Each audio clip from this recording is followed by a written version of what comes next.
And the first item on the agenda is approval of the minutes from May 9th. Are there any comments? Seeing none, it's approved by consensus. And next is public comment. Anyone? No, nobody's here. Okay, well then, we'll move on to the agenda items. And first up is Rachel Turpin, City Attorney. Hi, everybody. Hello. I'm Rachel. Nice to meet you. Thanks for having me here tonight. Wow. Thanks for coming. Happy to come and help if I can help. Are you going to drive the presentation for me? Yes. Thank you. No worries. Everybody, come on.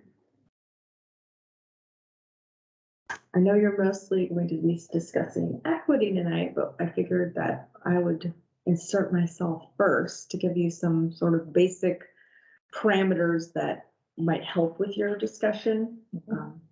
I don't want to have you have a whole discussion and then say, well, you can't do that actually. So I figured it'd probably be best to talk about that up front.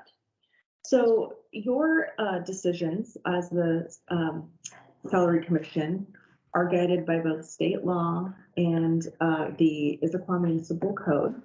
You have a lot of flexibility with what you can decide compensation-wise, but of course, all powers are limited.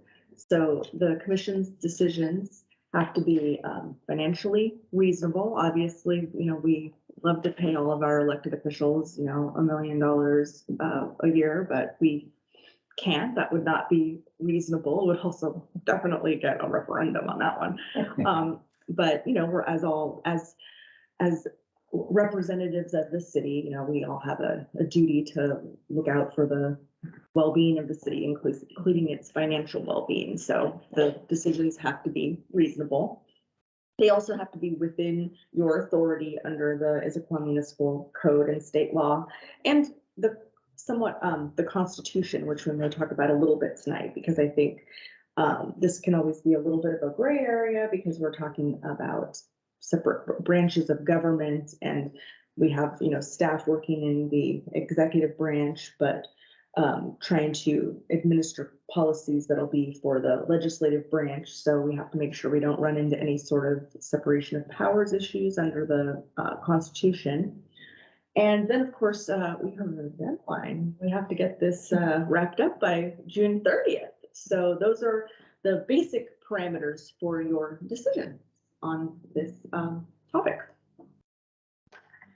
What do we mean by financially reasonable?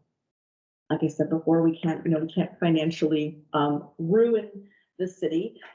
There's several things, though, that I think are helpful for you to know in terms of what you can look to inform a decision of what would be financially reasonable here. You can look at comparable cities and positions. So you could look at other city councils and other jurisdictions. You'll probably likely be looking at jurisdictions that are comparable to the city of Issaquah. Maybe doesn't make sense to match the salary of a 1,000-person town when we're talking about a city of 45,000 people here. So it's a little different.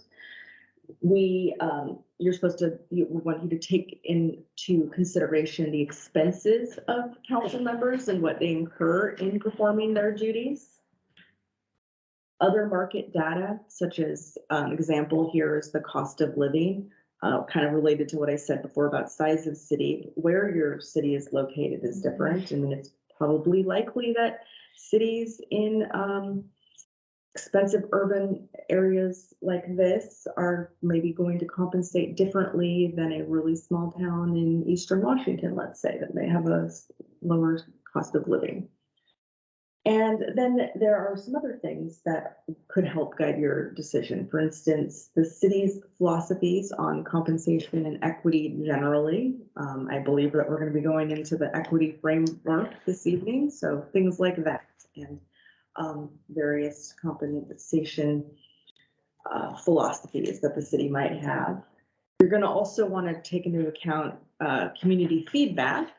That's important, not only because we all serve the greater community, but because, as I think you probably all know, the decisions of the commission are subject to referendum. And so if we make decisions that make people really unhappy in the community, we don't listen to the feedback, then we may be setting ourselves up for a fight on this. And then, of course, we have wonderful staff members that will make recommendations to you based on their own knowledge and expertise and research. And that is a resource that I hope that you will avail yourself of and that I hope you'll find useful, because it's always nice to have experts sort of feeding you information I know from experience. Of course, the decisions have to be within your authority too. As we talked about, your authority comes from state law and from the city's municipal code that has created the salary commission. Examples of things that you couldn't do within your authority. I mean, you do have pretty broad discretion to set the compensation, but we can't, this body can't hire folks, so we can't add staff to do the council support work. It's a nice idea. I do know some agencies that do that, but that comes through more of the primary budgeting process. The commission just doesn't have the authority to add positions to the city. We can't direct staff to broker new benefit plans, that kind of thing. Now, you can, of course, value various benefits and tie that into the compensation that you give, but the commission doesn't have the authority to just tell the city staff and the executive branch that they need to go change benefits or offer different benefits citywide or that kind of thing. Can we suggest it? Of course, you can always suggest it. Mm-hmm. Yes. And then once of all, you can't financially harm the city. Yeah, absolutely. No, go ahead. I just want to pursue that a little further. So we can say the city needs a new benefit program for its employees, but can we say this is a benefit that must be offered to the city council members? You can recommend it. Your authority is more limited to the actual compensation than the benefits, and benefits I know are a form of compensation. You could recommend,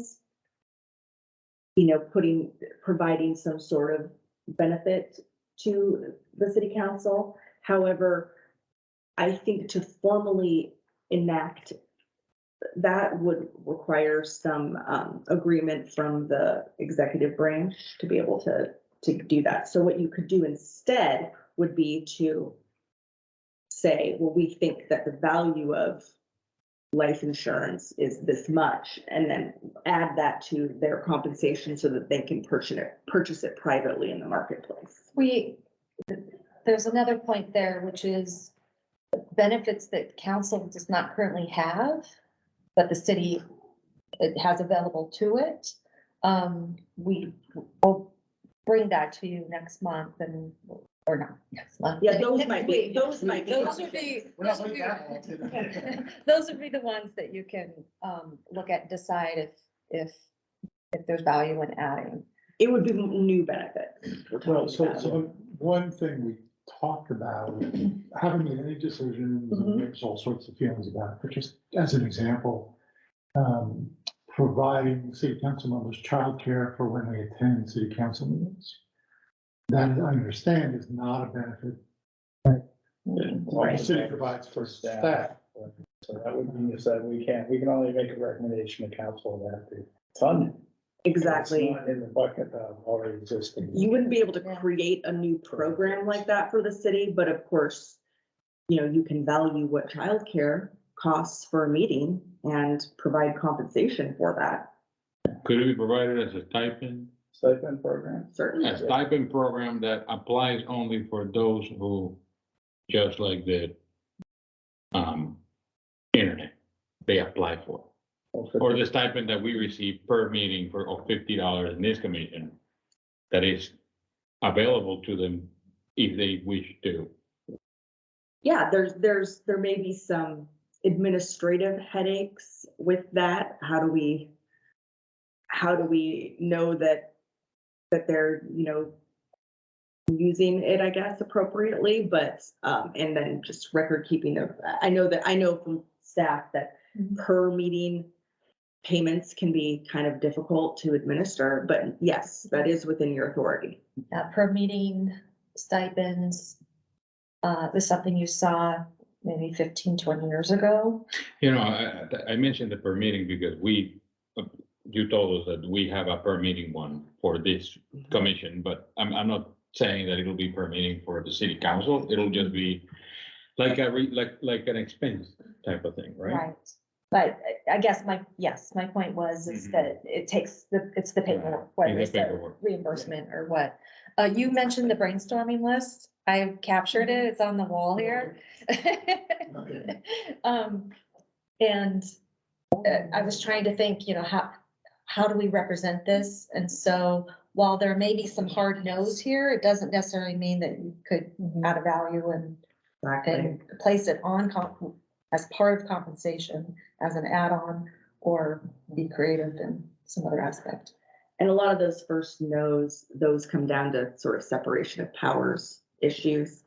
Merit-based pay is great, but how would the executive branch, I guess, well, how would they be in a position to judge the merit of elected officials? That's just setting up for a big war there. So is this commission representing the executive branch?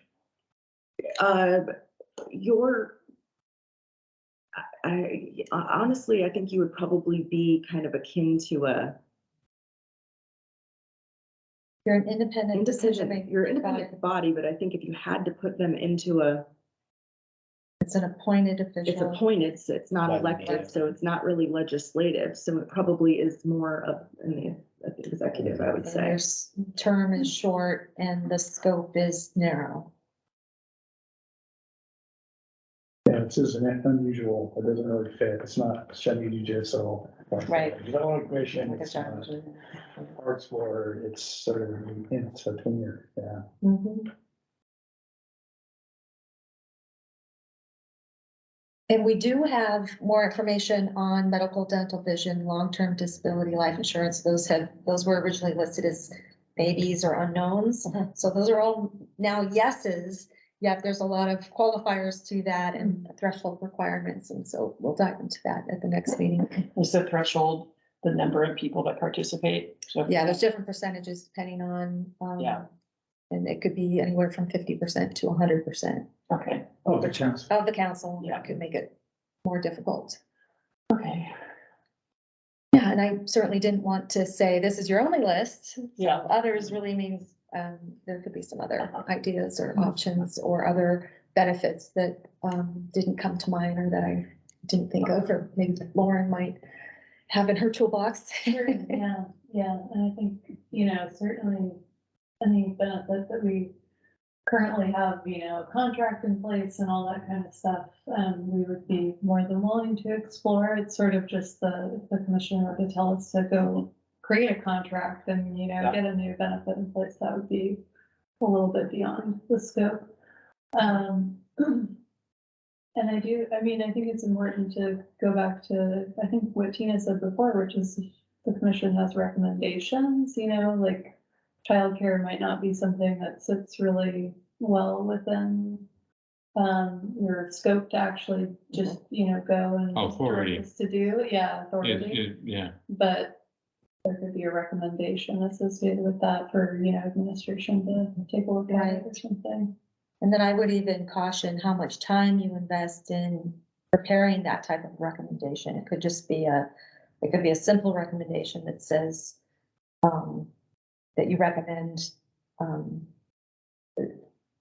childcare options be explored, and leave it at that. But it's the depth of research by which you do to create, a more fine-tuned recommendation. That one may not serve well, but a different one might, like cost of. Yeah, I wouldn't ask the staff to do research for us or something we don't have any authority to, change.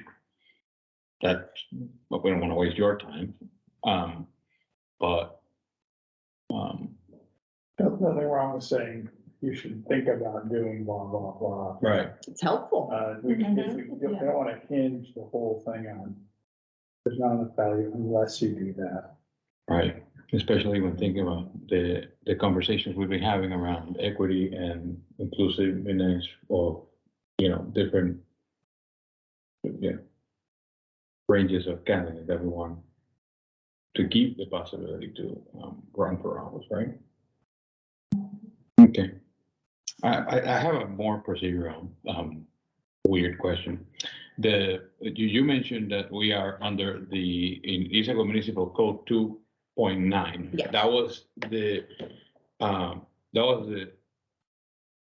the one that was passed for the 2015 commission, and every single date in that municipal code talks about the due dates for the 2015 commission. Is there not an updated one passed for this commission that was formed for It was- 2023? We don't update the code unless there was reason to. That was the year it came into, its first year, but it says, or Subsequent subsequent year. years. So the date of 2023 would apply for the way that it's written. Yeah, I was just thinking like 2.90.60 subsection D says no later than June 30, 2015, and then you say that, by June 30 of any subsequent year, which is what you're saying. So, yeah. Okay. Yeah, it's in 290060, so it's in the next group down, and it's Mhm. item D. Item D, yeah. Yeah. All right. I was just curious, but Yeah, it's a little oddly drafted, like looking at it now, I can see Yeah. how we could have cleaned it up eventually. If council desire to update the code, that we would,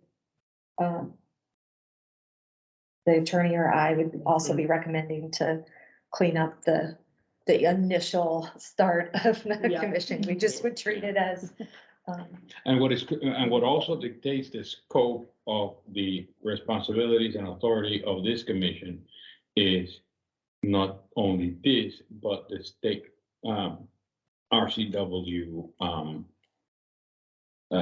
32/2115. Yep. that's the lead document or authority, and then we follow under that. Yeah, because that one points to like the city charter and ordinance, Exactly. or That's, in most cases, if not all. that's the one that it's an enabling statute, which means it enables the city to create the commission, but with certain parameters. Got it. And allows us flexibility in some cases. So you'll find some commissions are a 3-member commission. The city of Issaquah had one of the decisions they had to make, is it 3, is it 5, is it 7? Do you want this to be an ongoing commission? Do you want it to be a temporary? Do you want it to have a filing date? So those were things that the council was able to decide. Got it. And there's certain things that are set, like the qualification that no one be related to or a city employee. That comes straight from state law. Mhm. I have another question, but I want to give you a chance to anybody that has some. No? All right.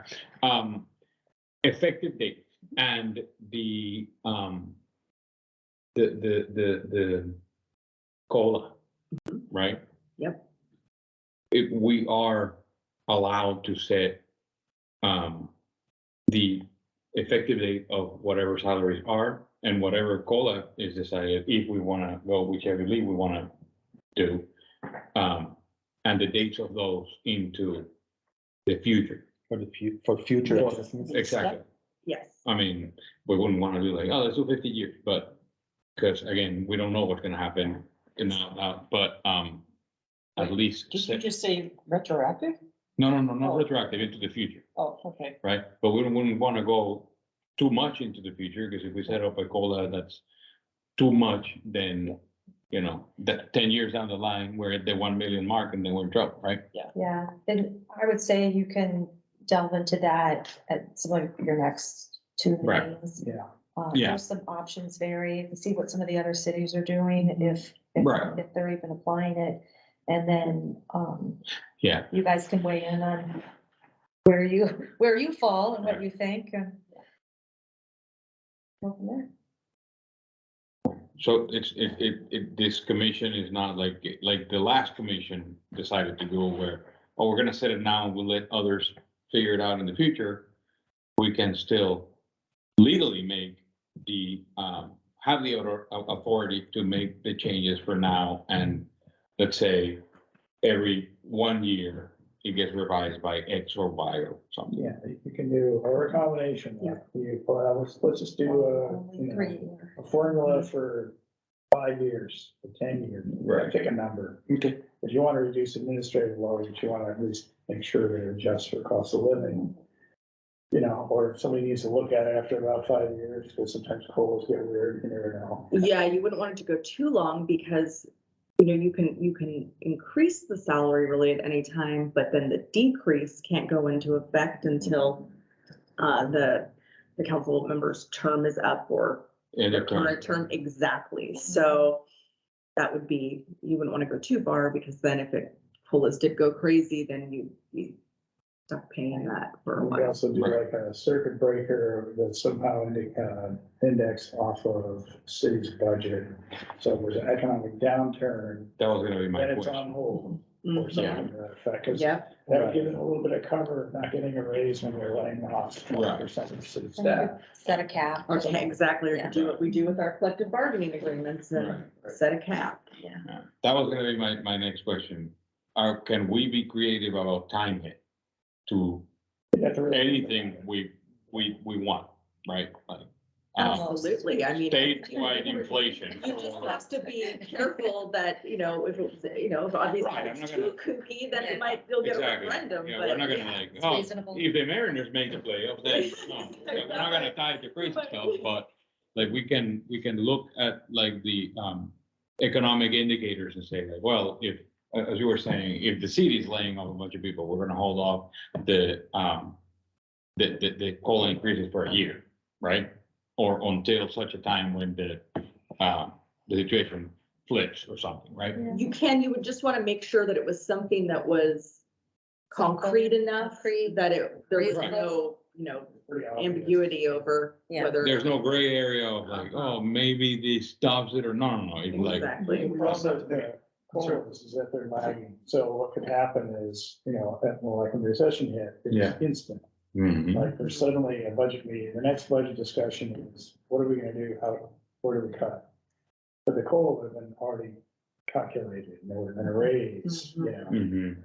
so it would have been awkward, so there's some way to try to tie in with the events Tax that lead revenues to or something. cuts. Percentage of revenue Let's growth. move on. Yeah, go, thank you. Okay. Okay, so completely switching gears. But also related, so we wanted to spend a little bit of time talking about the equity framework today, which is pretty timely actually, because we all spent this entire morning in a like 3 or 4 hour long meeting talking about equity framework and what we're doing with it citywide, so good timing for this meeting. Tina called out just a couple of kind of high level things that I think are important to say about our equity framework. It's really about self-reflection. We're not trying to get this perfect. We have, 13 questions here.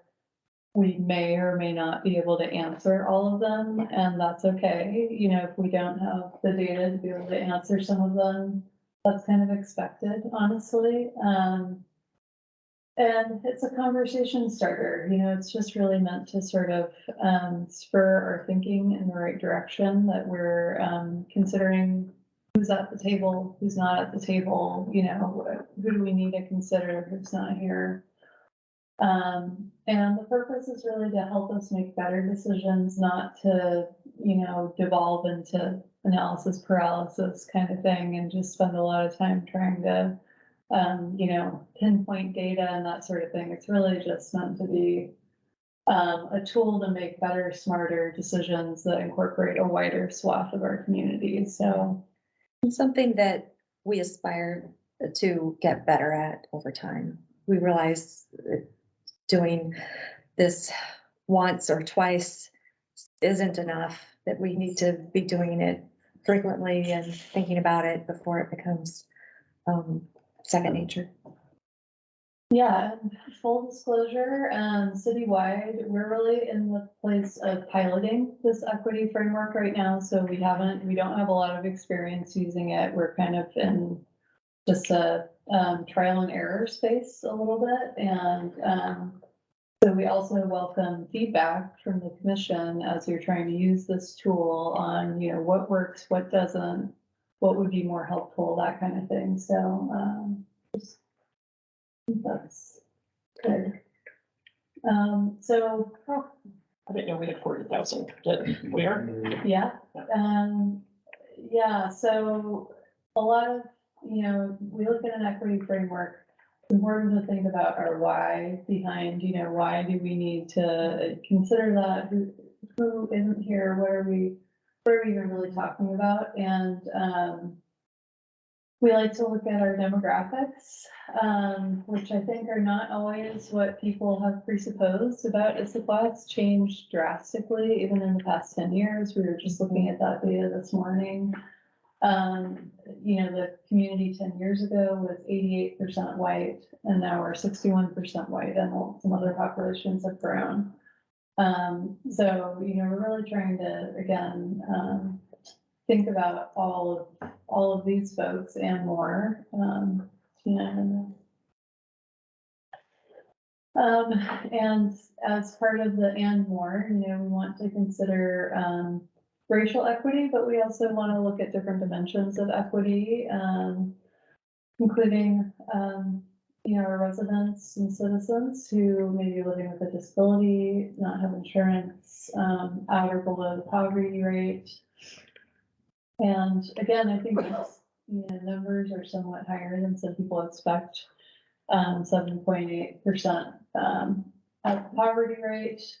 And as it is important to remember with that figure, that is housed population. So there may be unhoused population that's not even considered in that number in the first place. What's the poverty threshold there for this statistic?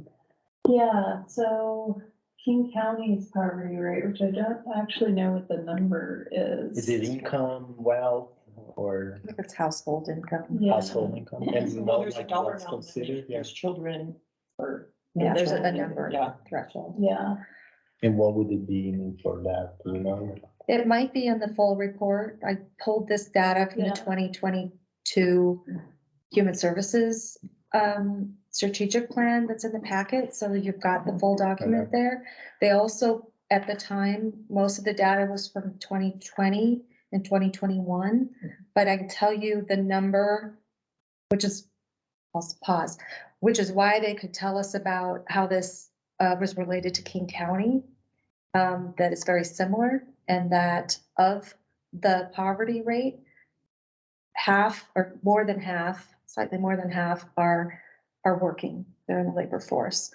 But the bottom number, I went ahead and kept it in just because I want to be consistent about where I'm pulling the data from and not pull 10 different pieces of data from different sources. But I can tell you, rental costs is more now than when this was published, and the median house value is higher than what's posted here. I just want to flag those as data changes, but we have to sometimes just look at the data that we last reported.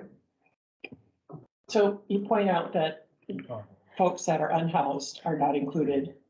But there's also, like my neighbor, they have their adult daughter living with them because she just got out of school during COVID time, and she's a first year teacher. So if she was counted in this, she would be below the poverty level. I have I have a housing report card from 2022 that's in the packet. Uh-huh. So it's, if you want to dive deeper, Okay, since I'm not the expert at the, I didn't create that report. But I know that there's value in looking at information, so sure. I would encourage you to look at some of the supplemental documents. There's another link, PSRC, Puget Sound Regional Council, that has, and I'll forward that document that was just shared this morning, because I think it's another data point. And then I gave you Issaquah's census report, and I think that's the type of data that people just need to, like, what they want to look at some unique information. You can dig in there. This, I took from this morning's presentation that staff had, and I thought it was helpful to see over a 10-year period from 2010 to 2020, income. And just, the last column just floored me. Gee, I missed that for me. The 200 mark. Yeah.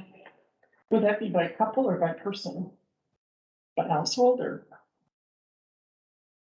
I think this is household income. Yeah, well, that pretty much probably matches the county and the country.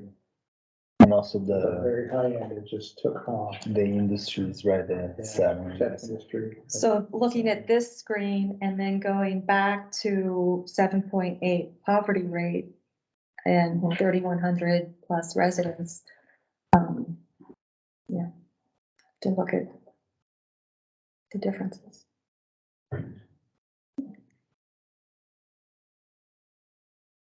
Can we go back to the other one, the income distribution? I mean, this seems to me like the kind of information that could be interesting to consider for compensation, right? Because we've been talking about barriers of, people running to city council and so on and so forth. And I think it'd be good to try to form a view of which of these segments we think would be under, like a discourage or otherwise have some barriers. Because all we're doing is income, right? We only influence income, so. Yeah, but this is a part-time job, not full-time, right? Like Issaquah, or like Bellevue. It's a good point and a great one to ask those that are not in the room. And so as you are soliciting feedback, are we reaching out to the right pockets? And I can think of community generally, that equity board and human services board will probably have some resources for us to push content out to. We have current board of commission members we could be pushing information out to, so we can talk about how you start hearing some of those voices out there in the community that, since our chairs are empty today.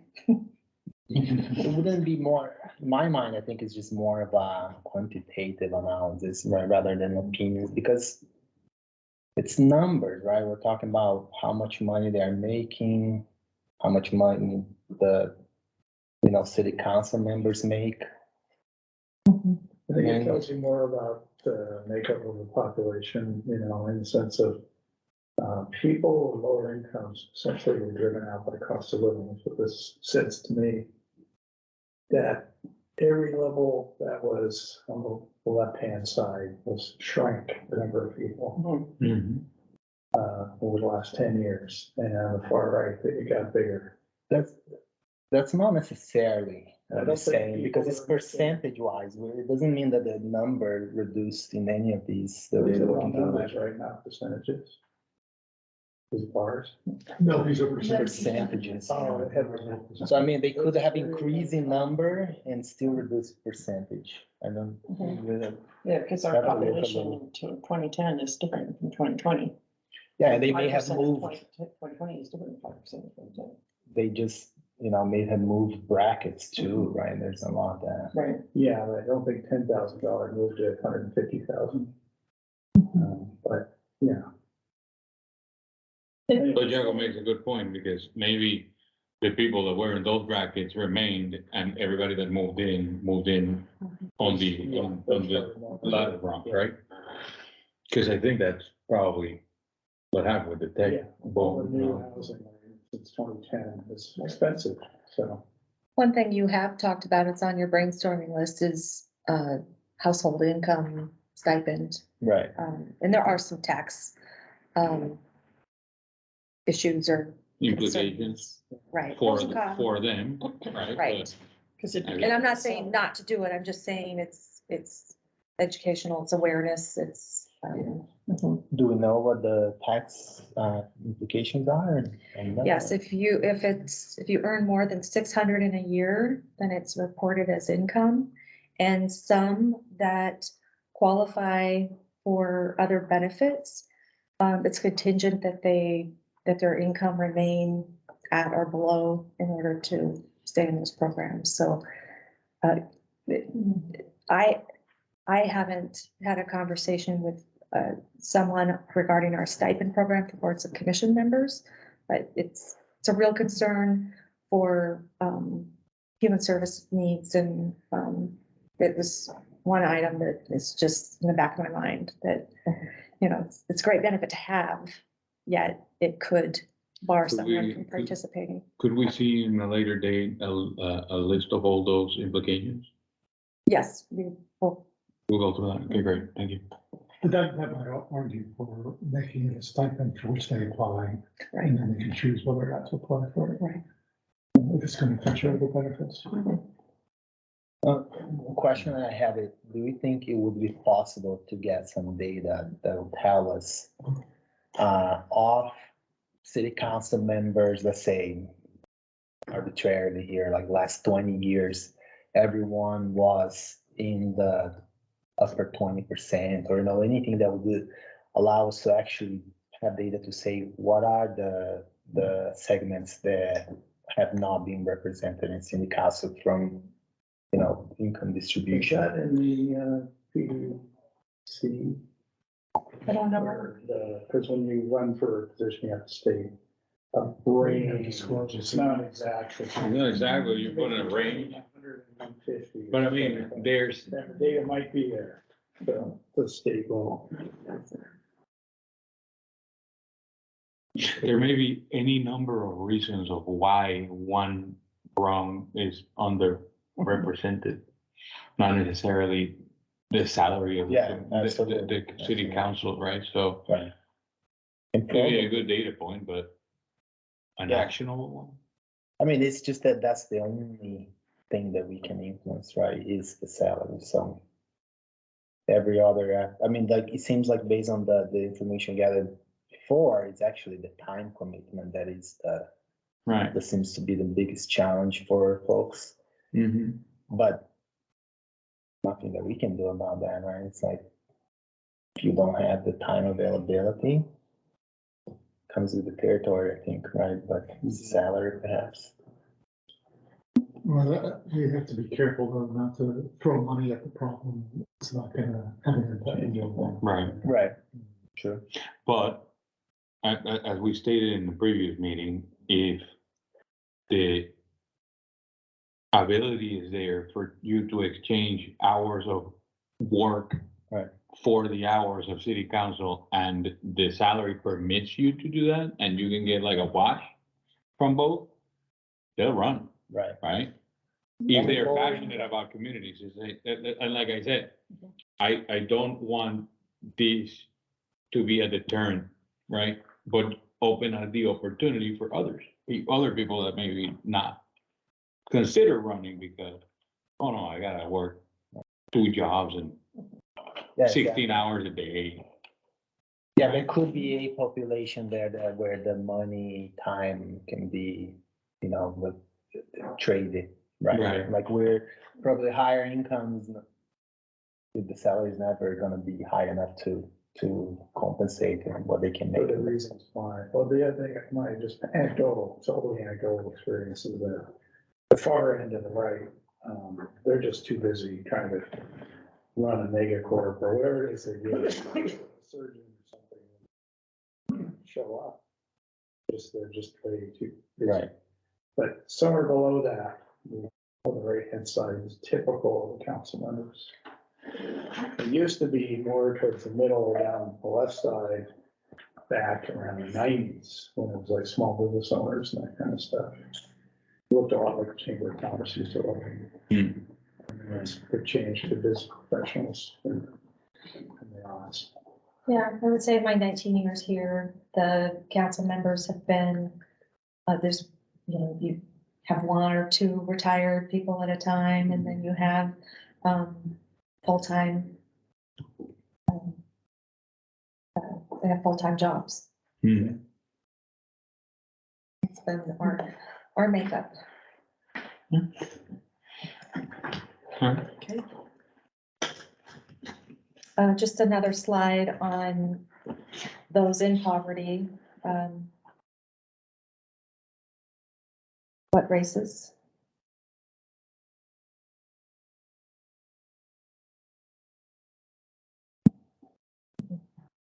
And then, age groups that live here.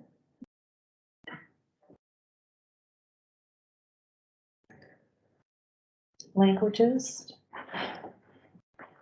30.51% speak a language other than English. Is it primary or first language? Yeah. I'm assuming that's what that is.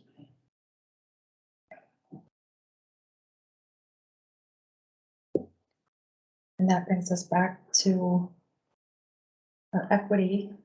I'm gonna go ahead and move out of this slide.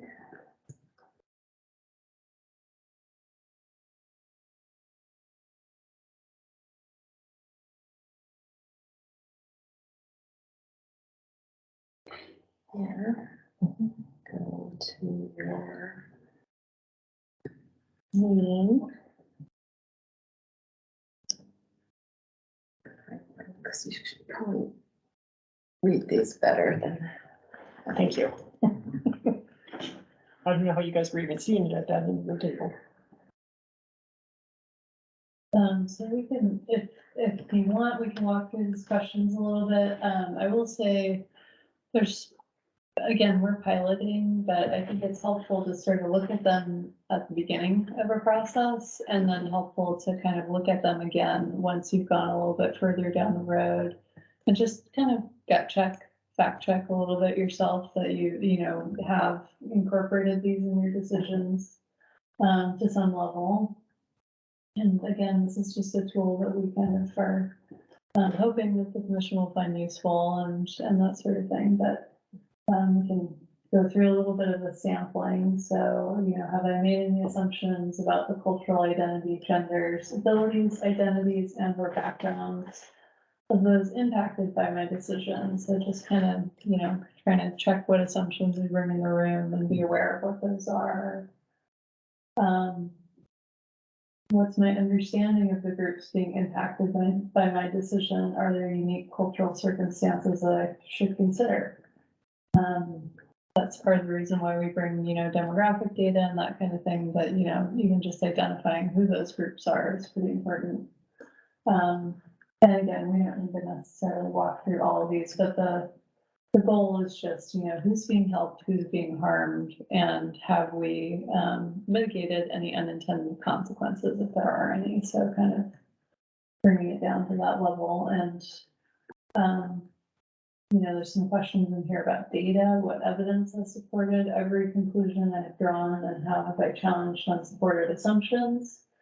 That's a pretty high bar to meet. And we don't necessarily expect that you would meet it, but, you know, it's just sort of like going down the path a little bit. Have we heard from disparately impacted communities before we make any final determinations or decisions? So that kind of goes to Tina's point about public outreach and just, you know, we know who's on council. We don't know who didn't even run because there were barriers in place. And so on. I mean, and again, there may be some of these where you read it and you say, I don't have this data, that I can't answer this question. That's okay. Just, mark it and kind of move forward. If you, Tina has given you a few sources of data to kind of at least work with. But if it's not within those, it's very likely we might not have it even, on city staff. So, yeah, so those last three questions, what are the racial equity impacts?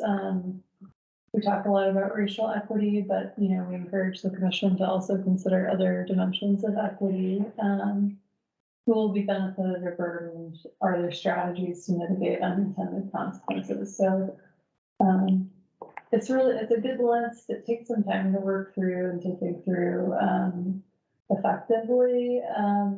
And, you'll find that it really just, as Tina was saying, kind of puts equity in the forefront of your mind. And then hopefully that will just kind of stay with, I mean, this commission is already talking a lot about that. So I think it's well aligned with what you've already, conversations you've already had, but just to kind of fill in the gaps a little bit.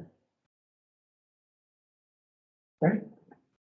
What mechanisms do we have to our disposal to hear from disparately impacted communities outside of posting that little sign out there and saying, come give us comments? We have a communications team. We have communications tools. So we have our website and newsletter. We have different platforms, and depending on how you use them, they do reach certain populations or demographics. We have access through human service and equity to reach some other distribution groups that I wouldn't have known about without consulting with them and asking, who else should we share this with? When you say reach? However we do that, whether it's find a spokesperson within their homeowners group, or if it's an advocate that has embraced, some form of equity component that, or foreign language translation services or whatever it may be. So I'm being vague because it's not my toolkit, but I have to go figure out, hoping you're directing me. Right. I'm posing the question because, I mean, there's a lot of things here that, if we keep reviewing data that we're asking you to bring stuff, and we go and have the open forum and nobody comes, we're never going to be hearing from the. I think. This is the challenge, that Right. group you talked about, the communications, they ask themselves this question every day. It's really hard to get through the public about all kinds of stuff that may affect them. I mean, they've done a lot to do more than they used to, but it's hard. I mean, you got social media, well, they don't do social media. What do you got, mail? Well, I don't know, maybe research. So I'll go and set up a booth at the Tucker about it. And so they've done stuff like they've gone to HOAs and spoken at their HOA meeting or holding an event. Right. So some of it's open-ended. You ask, what do you email us? Come to a meeting, come to our public hearing, but you want to hear more than that. And you want it ongoing. So you want to start it as soon as possible, beyond what we're doing with our meeting packets. And you will want to share where you guys are settling in on what you think is reasonable. So when you get to the hearing and they've got something more to chew on, as far as, are they happy with where you're at in your decision-making process, but you need information from the general community sooner. So it's a couple different pieces. June's coming fast, so it's pretty hard. Yeah, we have about 6 weeks. Program is, I don't know if that's even feasible. Yeah, it doesn't sound feasible.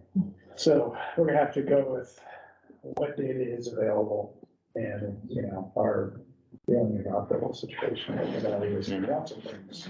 It seems a little vague too about like how could any, let's say, feedback on the spaces make any difference in deciding the compensation for, you know, I mean, just, I think we should spend more time with crunching numbers and figuring out, you know, packages and, because be decided between, you know, $1,000 or $1,100, you know, and that's numbers, you know, I think.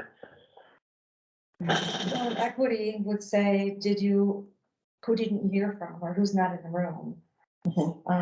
And so I would Everybody- challenge you to say outreach is important, and let's But- leverage what we can and see what we get back. But who is the marginalized community as per the context of the compensation for the council, right? I mean, I think it can be just like I mean, there could be some low income groups, there could be some I human would service say anybody programs. on the 70.8% poverty run is probably marginalized. Are there underrepresented groups who routinely participate before the city council, come and talk and show up and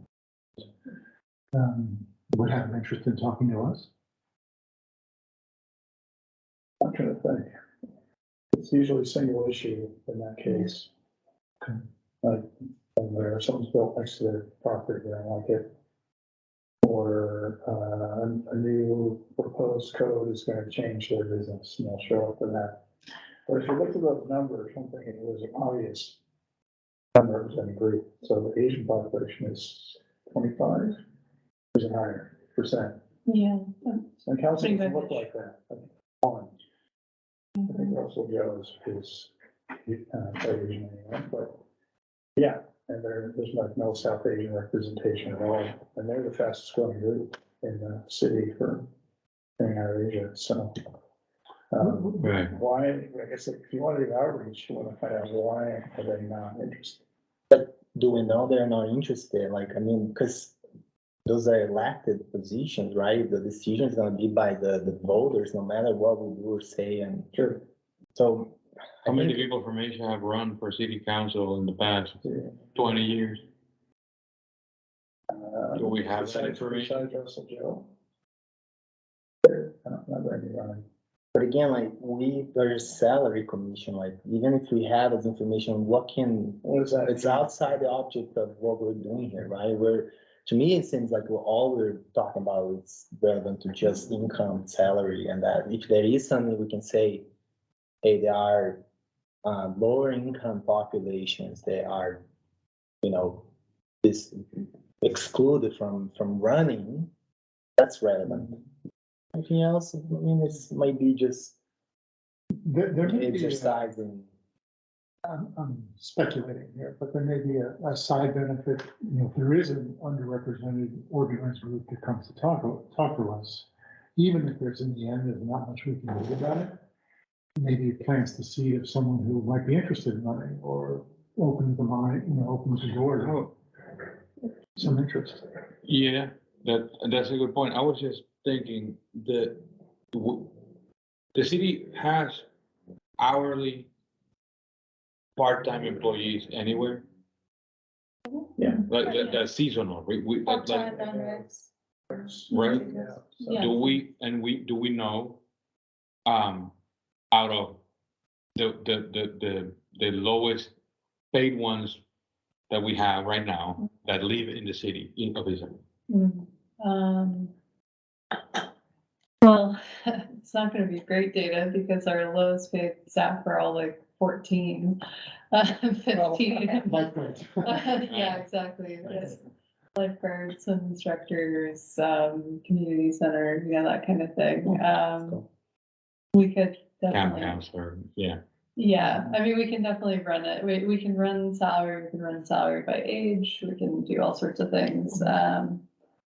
but I don't know, I mean, you know, what. Because you know who's underrepresented in most of government, Teenagers? yeah, young people, What was that, 50% or something, was 18 or younger? right? That's those kids in school, but. I'm wondering whether there might be someone in the school district who, making that coordinates the food meal program for low-income students, who can come talk to us about demographics or what he or she sees from parents of those students and whether that might have an impact. Hmm. You know, just looking for sources of information. Right. Food bank, maybe, Oh, although their catchment area's gotten more clear in the city limits, but, they could probably use some insight. I know that food banks, customers, is it like 70% are outside of our city limits? Yeah. And it just changed. There was- The food there bank was- here? Yeah, it was the school district, and then during the pandemic, with federal money coming in for food assistance, they required us to have no boundaries, any food bank anywhere to take federal money. So now we get people from further away up here. So it's just how it is. So it's their data, they won't have good data, but they will know what they see as far as youth and that kind of stuff. Yeah, and they can help us with what the barriers are, and then there may be barriers we can't do anything about. To your point, but Well, I mean, if you're looking for someone to come here that's invited, I can start with our human service, someone from our human service team. Might be most helpful. I still am a strong believer in any sort of outreach is gonna be important.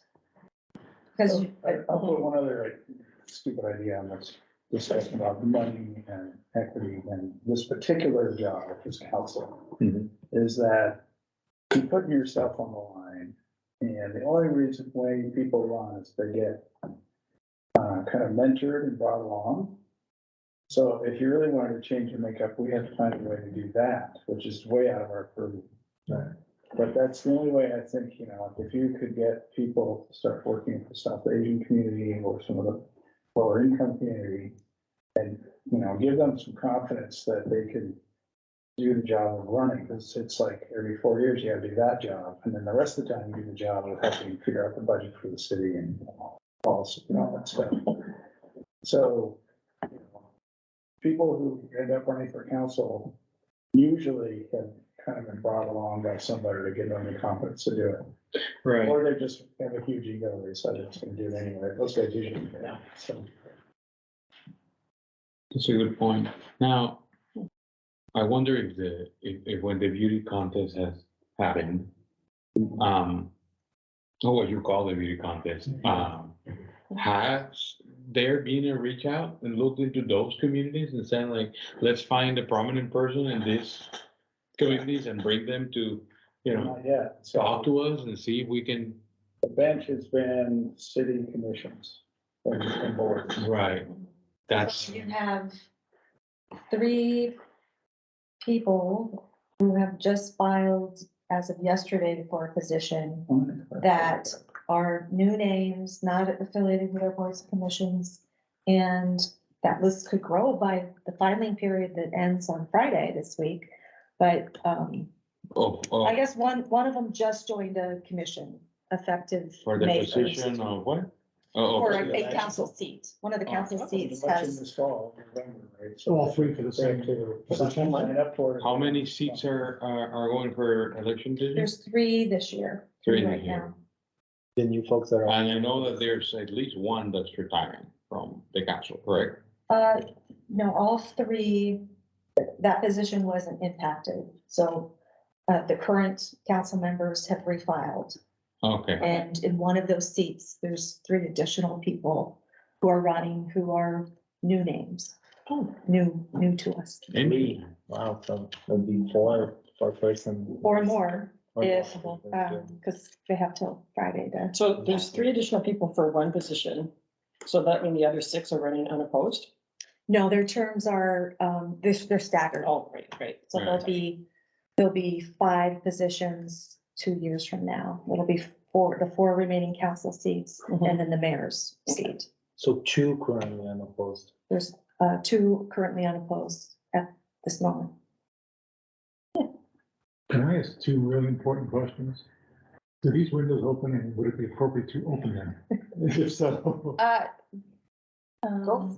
I thought you only opened the. Yes, they do. The Sometimes. position. Yeah. It is one, I thought it was just like. I thought you were talking about the window to run. Oh, that's it. I did too. Is there some place online where you can see who's filed and who's? Yes, I'm just trying to find it, but it's King County elections, but where in the site is the I'll file? send it to you.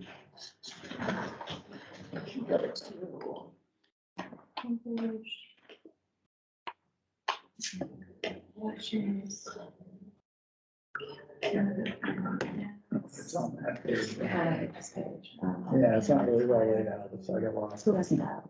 It's fine, there you Well, they finally got, I knew we were redoing Yeah. commission compensation. Big money. go. Oh, wow, so that's interesting, position 6 is gonna go up to 4 people. You get, is that public data? Yeah, Yeah. that's public county website. Who's the incumbent? So there's 3 positions, number 2, Hunt, 4, and Victoria. 6. And position 2 and 4 are unopposed, and 6 has an incumbent and 3 new names. That's the council president, right? Former, On she's not this year, right? Victoria's No. not this year. Walsh is the council president Oh, right. 4. for this year, That's And interesting. Issaquah. but they run for council seats. But there's also this thing that you can change which seat of 4 or 3 seats are open until the last day. So you could say 6 and then the last Or day withdraw. you could go down to the office. Really? File a change. When they realize that there's 3 others. in the- So there's sometimes there's some shuffling just before it closes. Will be You never wild. know.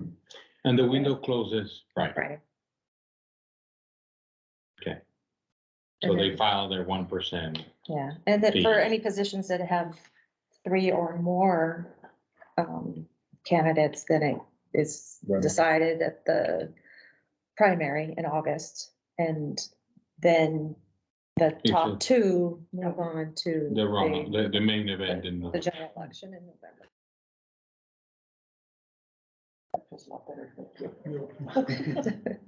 I thought it was just me, so I was. That's it. Okay, where are we? And so what are the next steps on data gathering, I guess? What about from those list of potential benefits? What's our next step in filtering out, coming up with a more not tangible list of options for, okay, where we might offer some benefits extra or just cash, just more money? Seems like we raise a lot of things there, but shouldn't we start moving towards now picking and getting things down to paper and? I mean, I think we said we don't have much. Well, we can't start new programs, but we can offer, can we offer what's already available, but not available to the city council? Recommend. We can recommend only, but not say like, And it depends on the benefit, someone requires Right. all 7 to take it. yeah, correct, right. Yeah, we'll bring you the benefit lists and the threshold requirements. And then, Next week, yeah, and then the other half of that is, I think as you review the regional compensation of comparable cities, you'll see they're doing things differently and what benefits they may provide. and that's next week as well. Oh, okay. Are you on track? Yeah. Question, does the city staff, they all have an opinion on whether or not we should be trying to get creative on the benefits as part of the bar? Or just focus on pure salary? base salary. I think there's a nice blend between the two, where you can. Is there some benefit that you think are more kind of feasible than others, more? Probably, yeah, I mean, what some will, I mean, certainly gravitate to the benefits list that you have and, if you know, where the threshold is easier to deliver, such as the 457 plan. Any of our council members can participate. I don't know if it's 0 members participating or 7, and they currently are not provided a match. You could consider, do you wanna offer What a is the match? 457 plan? It's like a 401k. 401k, It's a retirement thing, yeah. yeah, Oh, and it's not matched. not for council, No, right now. Oh, okay. so that's one. Yeah, we can certainly, offer recommendations, a little bit further into the process. It's just, you know, we don't necessarily want to take the stifle the waters. conversation either. No. I mean, I can speak for myself, wouldn't stifle from my perspective at all. It'll be actually helpful to start narrowing down on some options Yeah, for. we can do some staff recommendations. We can, and I mean, we can also sort of give you an idea of what we offer for our part-time regular staff, you know, who work 20 hours a week, for example, as just sort of like it's a data Data point, point, but it gives you a That little did bit come of. up at one point, it was one part-time. Although city council work, basically, 20 hours a And I week. was wondering, do they, when we look at benefits, I think of medical, dental, vision, and then life. And I've worked at another company where it was just medical and dental and life were separate, like à la carte. And if we are looking at benefits, is it all, or it's the number of people participating, but can they à la carte it, or do they have to sign up for all 4 buckets? And Yeah, we have a breakdown of what it Yeah. would look like and what the thresholds are, so. Great. so Put it just finished in the state. I know, but you guys have so many other things to talk about. Yeah. It might be helpful if you put up that brainstorming list again. Okay. While we're having these Happy to. conversations. Because that gave us some time. Yeah. Simply- Mhm.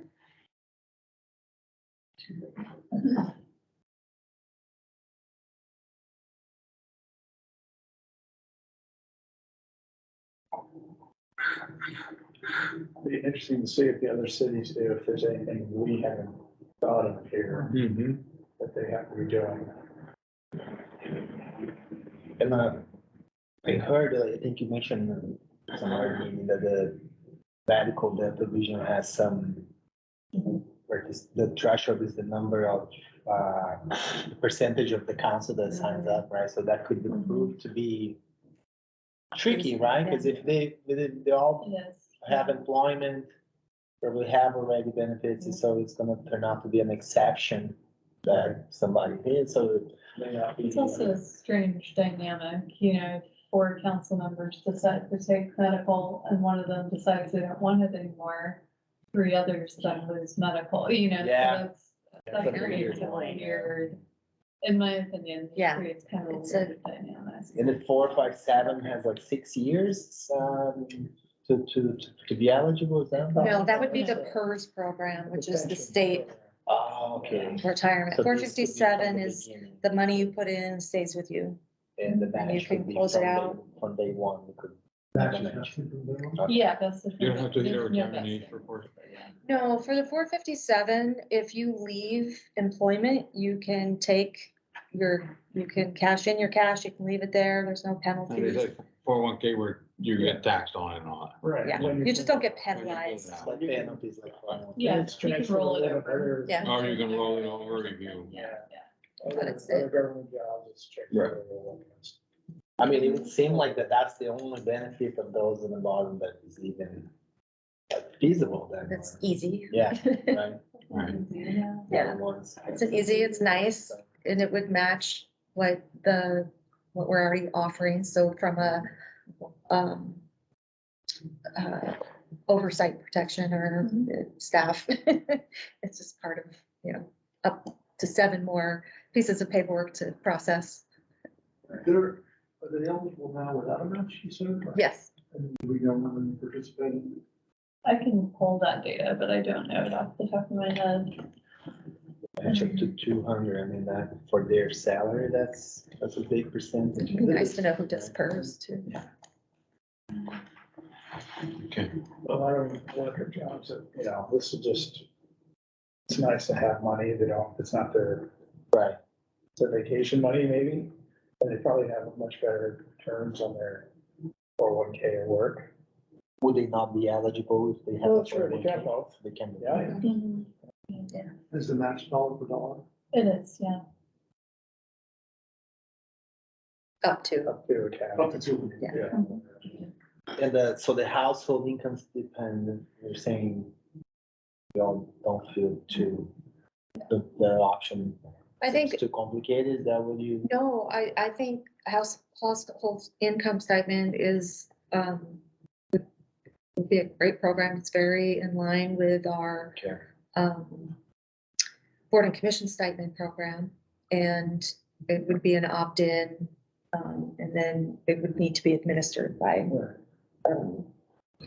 so we internally, we would decide what that process would look like, but you need some sort of attestation that would says, you know, my income is X, and then maybe you do it on an annual basis, Yeah, to be prepared when the tax season comes. that to it's do the proper- their responsibility. Sure. They'll have a 1099 will be issued, and Right. I don't think you'd have to do quarterly, the total income's low.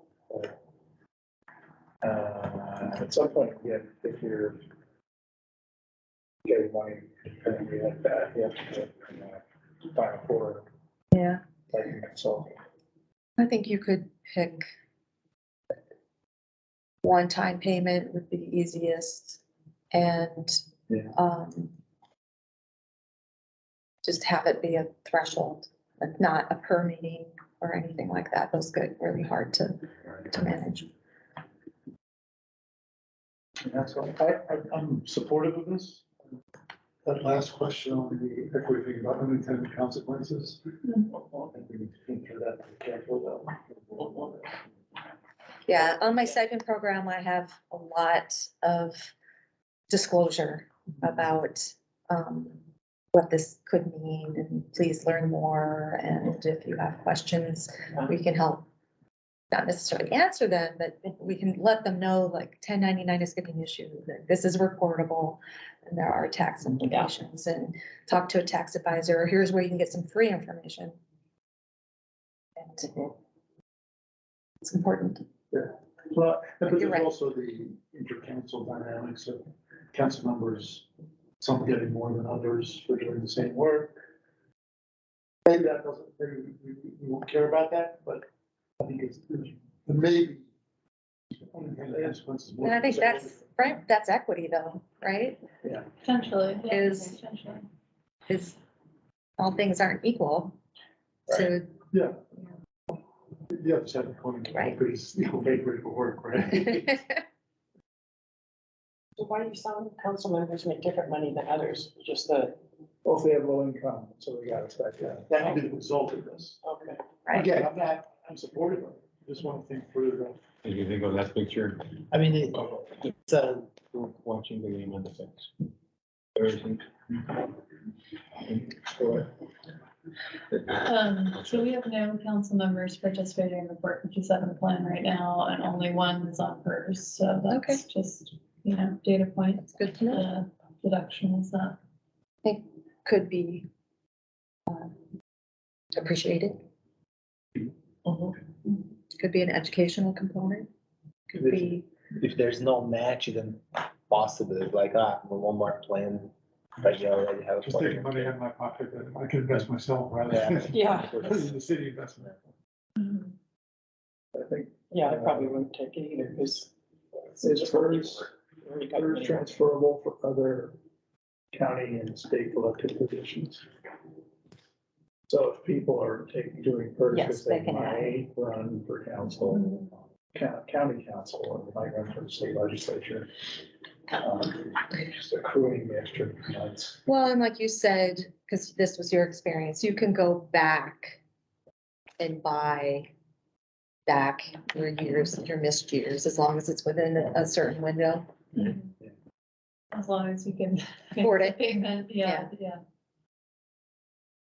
I was just like, this is, that conversation made me think of this. Yeah, we just looked at that this morning. Yeah. We did.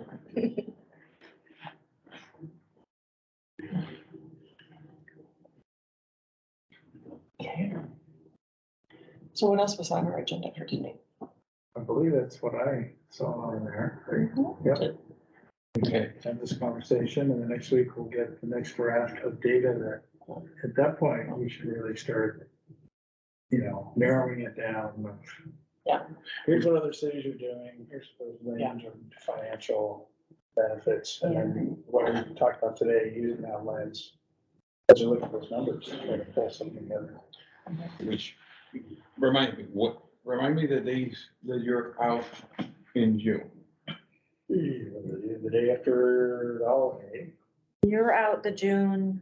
6 and 13, is that it? The day after Memorial Day. You're either at the 6th or the 13th. That's the 6th. It's the sixth. That's right. That's right. Oh, but you're here on the 13th, Yeah, it should be. okay. And that will give us 3 meetings after, so we have After the next. 2 meetings before then. And then we have 3 meetings before the last one on the 27th. Unless you conclude your work prior or schedule additional meetings. But we can't schedule meetings past the 30th. You cannot. Okay. If you have not filed a report, then it's status quo. Wow. Can we challenge the 2015 that wasn't updated for 2023 in court? I'm kidding. No, but the. lawyer, dude, that's the lawyer. I'm just saying that. That's why I said it. No, You're but not representing. okay, so- We'll talk to you. if we have, if we can aim to have all the data and the comparable city data and all the stuff that we've talked about and all the conversations closed out by the 30th meeting, which the 30th May. is canceled That's because fortunate. we're out, Right. right? So we have 2, so by the next meeting, so we can come back on the 13th. Well, the question is, you can still meet on the 6th. Like, I could chair the 6th, but because you're out. But as long as there's at least some. That's why we have a vice chair. Yeah. No, exactly. What would we do on the 6th? What information are we gathering? What are we looking at? Or are we just, or do we want to use that meeting to just discuss the data that we have, that we receive on the 30th? My experience is that you're still reviewing data, but just differently. It's not an introduction, it's not your first review, you're looking at it deeper, you've maybe excluded some things. You're trying to get a sense of what does the package might look like, so we can start conveying that publicly. I'm hoping that you get some general feedback before. I hope that you start getting some comments about the package, and then I hope that you hear from at least a couple people on right before you make your decision. Yep. So on the 6th, I'll need to know when is scheduled the public hearing. And those are the people we're hoping are gonna provide feedback. I'm hoping that you get feedback. So what we're presenting then is a draft of our proposal, and that's. what they're gonna- As your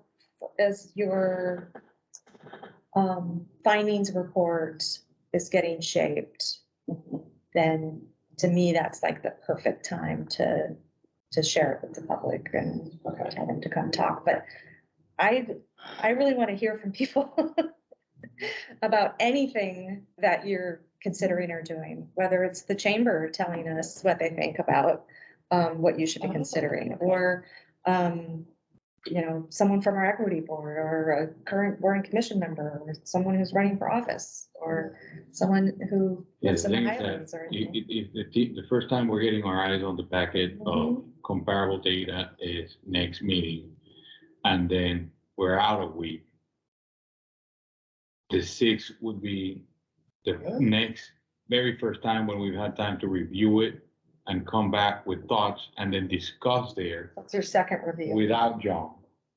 And then by the end of that meeting, we may have an idea on a package that we start rolling out, but again, without the chair. You could also do 2 meetings if you wanted to know that maybe you're gonna have a robust conversation and you want to have a meeting on the 6th and the 7th. We could ensure that you're not waiting a week to continue the dialogue. If that's And we have a meeting on the 23rd and the 24th. Or the 22nd and 23rd, 13 minutes. right? Because if we, and I know that we are, that, well, maybe 24, 20, 23, 24, so that we don't like, You could have a longer meeting and we could bring food in. I mean, there's things we can do to, obviously adjust the air. no, but Yeah. I'm okay with the longer meeting option and, or multiple meetings. What I'm thinking is, it would be great if before we break for, the holiday, Yeah. you have that, where we're looking, like what the package may look like, right?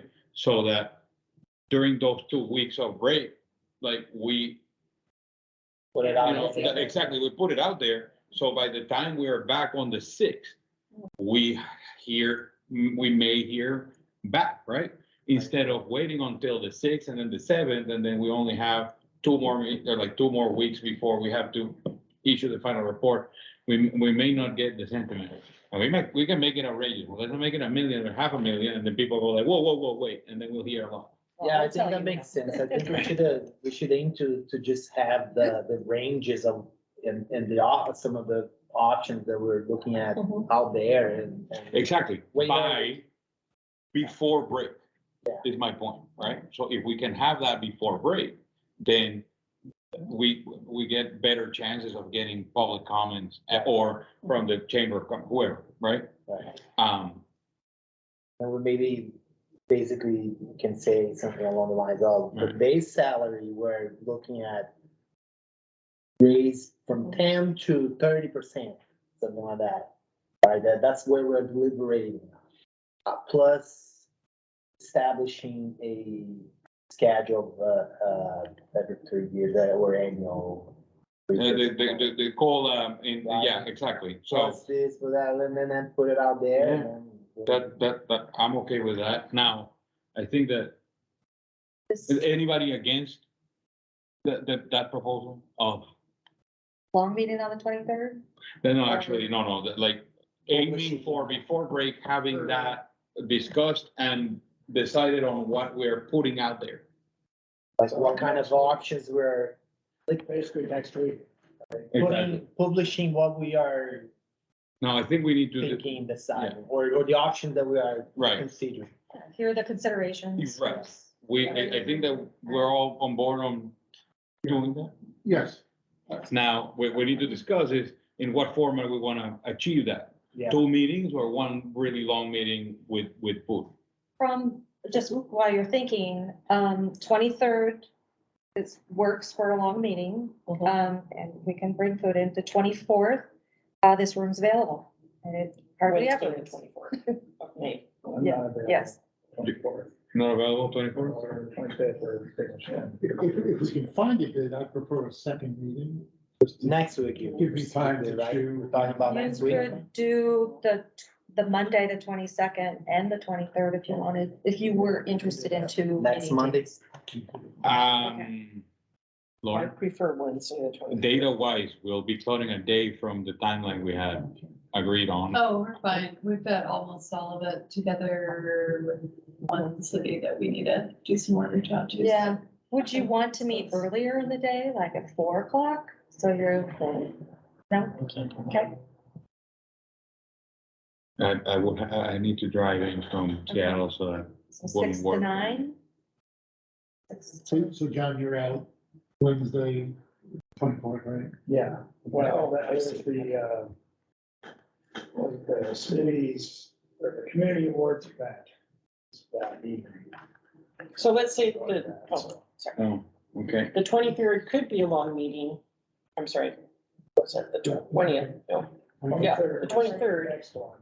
That's right. So the 23rd could be a long meeting or maybe not, but the goal of the meeting is going to be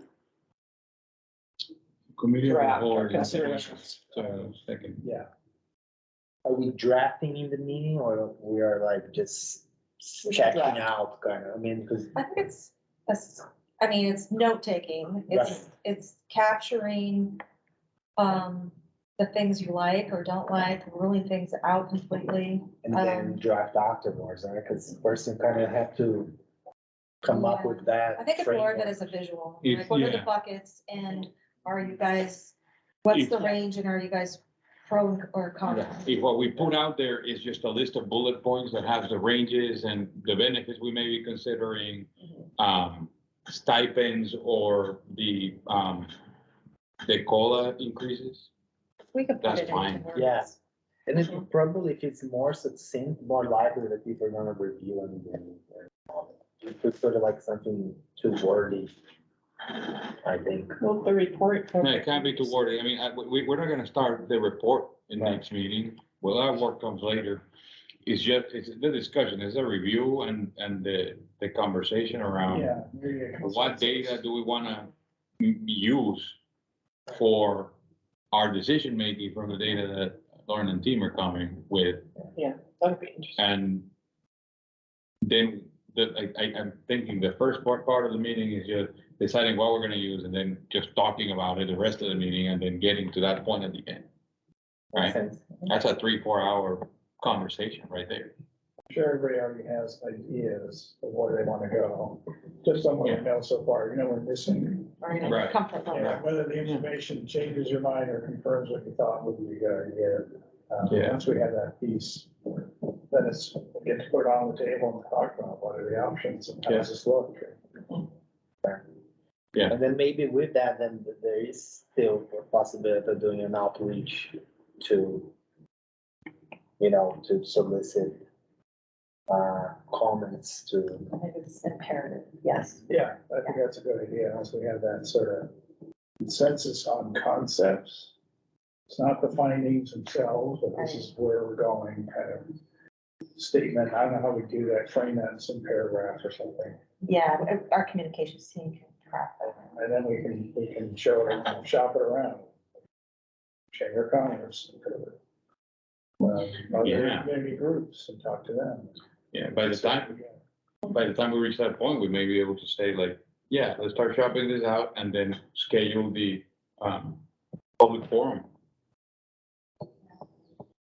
Did you say Because shopping it so out? for the, like, yeah, putting it out there. For feedback. They just, Feedback. taking it around. Right. For the public forum, do we need to have the report complete? No, we just need to, You could draft. No, what we need to know is the ranges or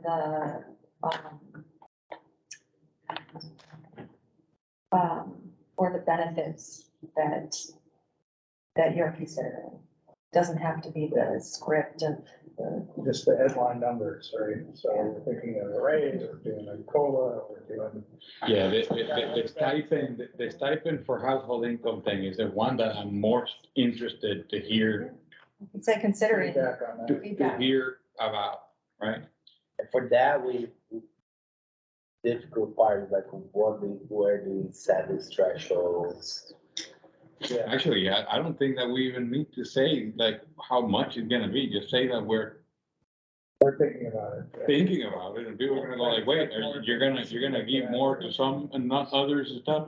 That I think Well, just hearing what people think about that, yeah, if you bring up. that Equity. introduction, because you'll hear from both sides, like, oh, this is great, and some people like, well, this is crap.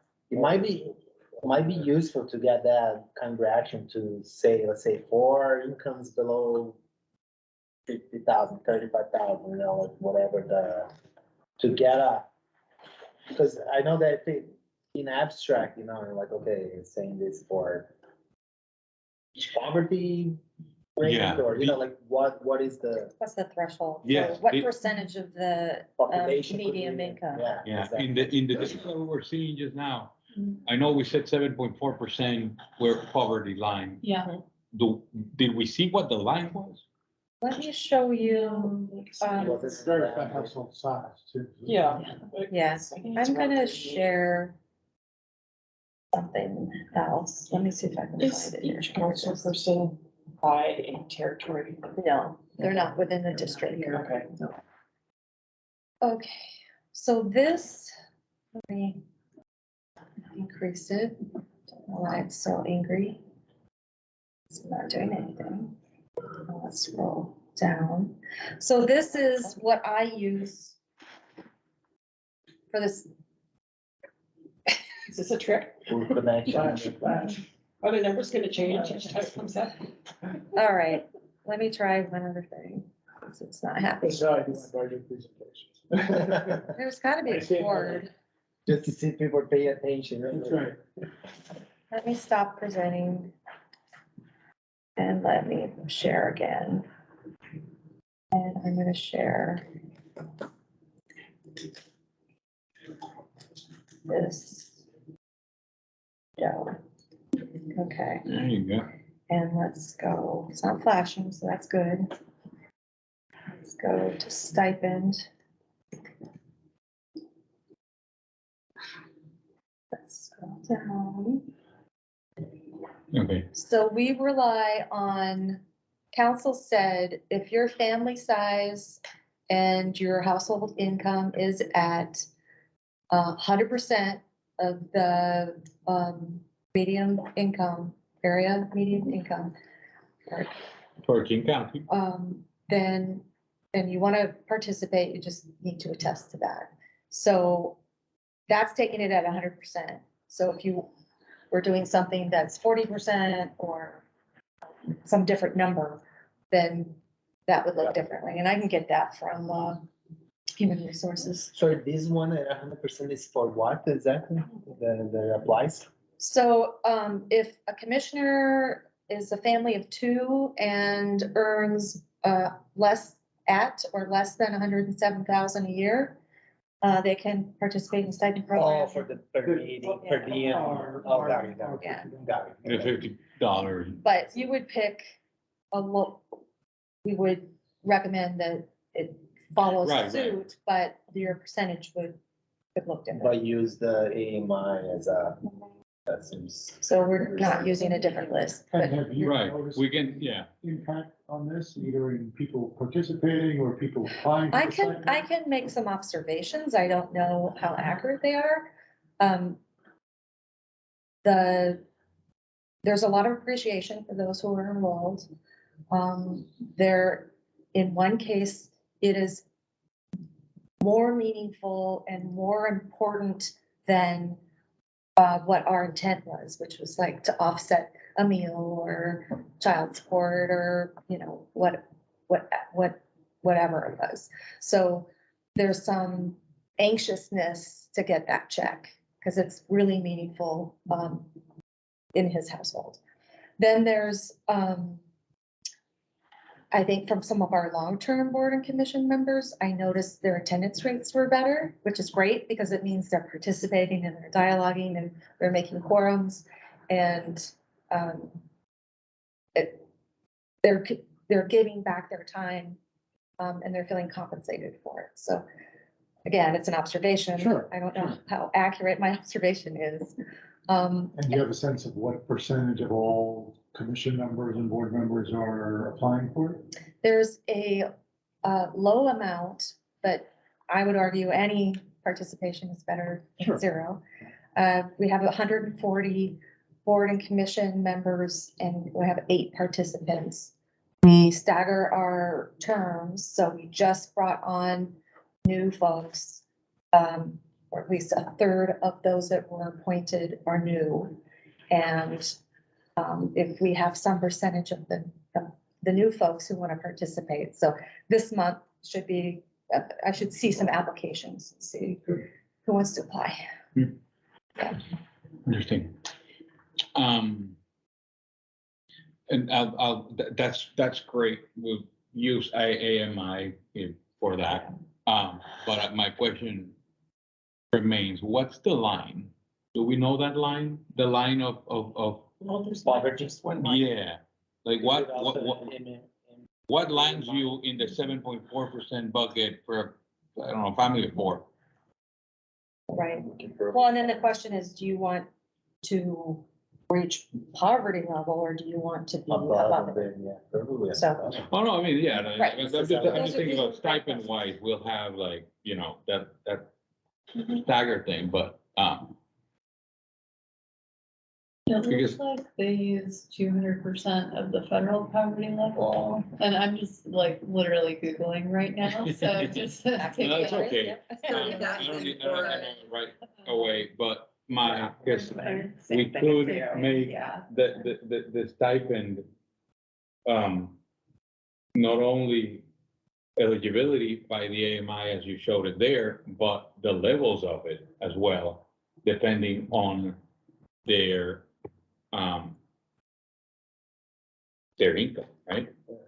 So, oh, your stipend is X amount if you fall in this bucket of yearly income. If you're lower than that, you get more. If you get lower than more, right? Because it's, again, equity, right? It's not about eligibility, it's about how much will make a difference for different people, right? I'm seeing here in Google, 52,000 for a family of four in King County as of 2020. Yeah, but Right. if you look at Issaquah, what was that number? It's 1982 monthly rent. It's pretty expensive to live here, so True. higher than King County's average. You really have to come up with a number that's representative of the community, because they have to live in the city limits. That means they have to be subjected to our outrageous rents in order to run for council in the first place. So we're ready, Yes. They like, have to live in the city limits. Incorporated. You have to be 18 or older, you have to have lived here for a minimum of a year, and you, the neighbor's daughter lives with her parents, she Mhm. doesn't pay the outrageous things, and she may want to run for city council, right? And she, if she's, and her if she's income, a registered voter and. Right. and her income is not, it's her income, not like the household income, correct? I think it's the household. So are we Well, gonna say like, oh, because her parents like make X amount and she lives with them, but, so it's a household, If she I is mean, she's not she's not a dependent any longer, I would She's imagine. not. It's As long as she's another not being file. claimed as So independent. if her grandmother was filing with her as a dependent, then Then- that's not grandma's income, but if she doesn't do that, exactly, that's. then she's just her own independent income, whatever she makes. She can be She independent just, at 27 she now. just doesn't pay the rent, right? For masters.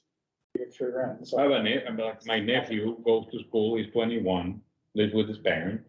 that's pretty common in this. Exactly, right? So there's a, like, a bunch of underrepresented younger population that, again, They could. they go to school, he like does like the gig thing with DoorDash and whatnot, he makes like $8 an hour or whatever, right? Maybe he wants to run for city council or something, right? All right, Okay. Lots to Anything's think about. possible. So What do you want to do at your next meeting? Start at 6? And Start at 6 and it could go to as late as 9. do you want me to have food? Everybody can Yeah, bring their right. own food. that's not a requirement for me, but. yeah, I think, I'll bring my It's own. more I mean, I just bring some snacky stuff, you know, granola and that's a some. really spicy one in there. There was the jalapeno Yeah. cookies, yeah. It, I have that one. it kicked me in the face. So he's like joking, I'm like, Oh, He was like, take it away from me. there was a jalapeno cookie. Chocolate jalapeno. I need a warning next time. That's why I didn't bring it home. You're like, here, take to your kids. It's like, you'll kill me if I do. I'm like, Yeah, "Oh." only two of them. Anyways, okay, I'm not feeding you. I'll bring like nuts and squirrel food. But it's okay if we all bring our own sandwiches, right? yeah. Yes. Oh, yeah. And cocktails. Yeah. Oh, yeah, you bring drinks. Just kidding. Bring water. Remember, it's being recorded. Oh, that's right. I mean, no alcoholic drinks. That's what Yeah. I'm saying. if he's that late, who's bringing beef? Okay. Yeah, so again, we'll strive for 9, but yeah. If it's shorter, it's shorter, but Okay. the idea is that we're gonna review all the data, and by the end of that meeting, we'll have, enough of a framework of mine to shop around during the break. That makes sense. So that on the 6th, we come back and hopefully have some, availability of public comments that are coming in. I would hope so. I mean, you can, it just depends, and we can do general communications out and encourage anybody with comments, and as it starts getting more shaped up, we can ask again in a different way. And then I just need to land on the date for the public hearing, because I need to get that in the paper and make Okay. sure I meet our deadlines, so. All right. And is that So, one of Tuesday? another thing that we do by the next week. It'll be is part of one of your existing um, meetings. Set a date for when we would love to see the communications team draft a statement with the information we come up next week to put out there to gain public comments and say like, hey, come on the 6th. So what I'd like to see is, well, we got three things, right? We got the final data you're gonna bring us. Kind of draft our consensus findings, so what we think we want to do. Yes, And then we should plan public outreach, is kind of what you're talking about. It's like, what do you want staff to ask the public? And what areas or members of the public groups would you like them to go talk to? And then the next week, or next meeting, which will be 2 weeks, not here, we can review whatever they've cooked up. As far as, this is what we think we're gonna go out for the public comment or outreach. Could we delegate that part entirely to the? Because if you give them pretty good, if we come up with pretty good, like, hey, we'd like to know these kind of answers from the public, they could probably take that and turn it into something, a good communication department. and through that, they'll be also encouraged to like, hey, show up on the 6th and What Talk kind of to us. question? What kind of question? Yeah. talk to the board, talk to the commission. Just, so tell us. you Right. know, Yeah, exactly. Email us. What kind of question would you ask public? I don't know, let's talk about it next week. Exactly, yeah. Once we have the data, we'll know. It could just be, what are your? How do you feel about giving more people to people that have less? Right, That's a question I wanna know from the public, right? Because I know there's people that are gonna go, no, that's crap. And there's other people that are gonna go like, that's great, because you open up more people to that, right? I don't know. Okay. Great. So with that, we will I move we adjourn. adjourn. Second. Seconded. All right, we were adjourned. So I don't know. Thank you so much. Thank you, Lauren, again. Thank you, Tina.